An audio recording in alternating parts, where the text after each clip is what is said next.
পথালিপাহাৰ শংকৰদেৱ মহাবিদ্যালয়লৈ আহিল শিক্ষামন্ত্ৰী ডাক্তৰ ৰণোজ পেগু। শংকৰদেৱ মহাবিদ্যালয়ত শিক্ষামন্ত্ৰী ডাক্তৰ ৰণোজ পেগুৱে শ্বুটিং ৰেঞ্জত প্ৰৱেশ কৰি বন্দুক হাতত লৈ ফুটালে গুলী। মহাবিদ্যালয়ৰ অধ্যক্ষ ডক্টৰ সোণাৰাম কলিতাই আদৰণি ভাষণ দিয়া অনুষ্ঠানত উপস্থিত থাকে শিক্ষামন্ত্ৰীগৰাকীৰ লগতে প্ৰাক্তন বিধায়ক দেৱানন্দ হাজৰিকা, লখিমপুৰ জিলা বিজেপিৰ সভাপতি শ্যামল শৰ্মা, ডক্টৰ মহেন্দ্ৰ বৰাকে ধৰি কেইবাগৰাকীও শিক্ষাবিদ। বিশেষকৈ মহাবিদ্যালয়খনৰ কলা শাখাৰ লগতে বিজ্ঞান শাখাটো চৰকাৰৰ পৰা বিচাৰি আবেদন জনালে মহাবিদ্যালয়ৰ কৰ্তৃপক্ষই। শিক্ষামন্ত্ৰীগৰাকীয়েও কেইবাটাও গুৰুত্বপূৰ্ণ মন্তব্য আগবঢ়ায়। উচ্চতৰ মাধ্যমিকৰ ছাত্ৰ-ছাত্ৰীয়ে ৭৫% নম্বৰ পালেহে লাভ কৰিব স্কুটি। শংকৰদেৱ মহাবিদ্যালয়ে লাভ কৰিব বিজ্ঞান শাখা, ঘোষণা কৰিলে শিক্ষামন্ত্ৰীগৰাকীয়ে লখিমপুৰৰ পথালিপাহাৰত।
মাননীয় ডক্টৰ মহেন্দ্ৰ বৰা ডাঙৰীয়া, শংকৰদেৱ মহাবিদ্যালয়ৰ অধ্যক্ষ ডক্টৰ সোণাৰাম ডাঙৰীয়া, শংকৰদেৱ মহাবিদ্যালয়ৰ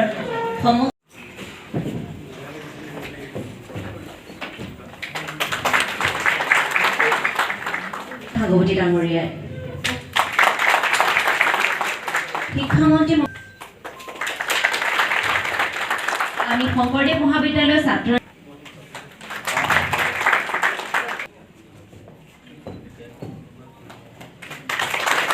ইয়াৰ পাছতে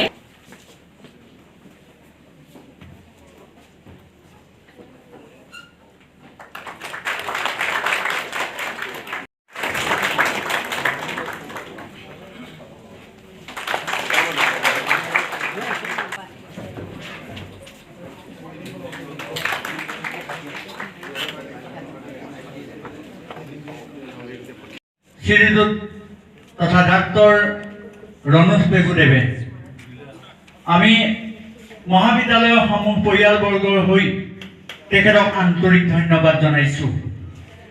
আমাৰ মাজত উপস্থিত থকা বিহপুৰীয়া সমষ্টিৰ শ্যামল শৰ্মাদেৱ প্ৰমুখ্যে বিজেপিৰ বিভিন্ন নেতৃস্থানীয় ব্যক্তিসকল, বিভিন্ন আঞ্চলিকৰ আৰু জিলাৰ বিভিন্ন বৰ্তমানে ৪৪ বছৰত ভৰি দিলে আৰু আমাৰ মাত্ৰ এটা বিভাগেৰে চলি থকা এই মহাবিদ্যালয়খনত যোৱা ২০১৭ চনত 50খন মহাবিদ্যালয়ৰ লগতে বিজ্ঞান শাখাৰ বাবে আমিও আমাৰো নাম অন্তৰ্ভুক্ত হৈছিল।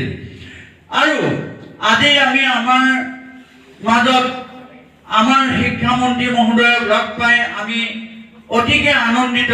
ভিন্ন সময়ত কৈ আছিল যে মহাবিদ্যালয়খন মই নিজে এবাৰ পৰ্যবেক্ষণ কৰিম আৰু মহাবিদ্যালয়খনত আমি পৰাপক্ষত এই বছৰৰ বাবে আমি বিজ্ঞান শাখাটো অনুমোদন দিব পাৰোঁ নেকি, আমি এই বিষয়ে লক্ষ্য কৰিম। তেখেতে বিভিন্ন সময়ত কৈ আছিলে। পুনৰবাৰ আন্তৰিক ধন্যবাদ জনাইছোঁ মহাবিদ্যালয়খন প্ৰতিষ্ঠা লাভ কৰাৰে পৰা ধৰি।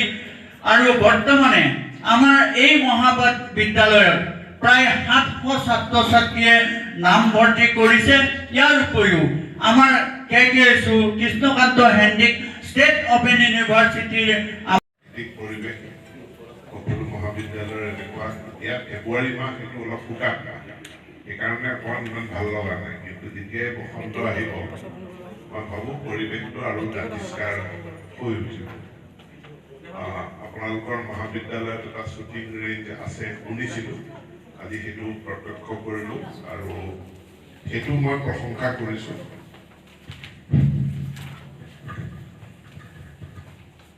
শ্বুটিং ৰেঞ্জটো যাতে ভাল ধৰণে মেইনটেইন হৈ থাকে সেইটো মই কামনা কৰিছোঁ।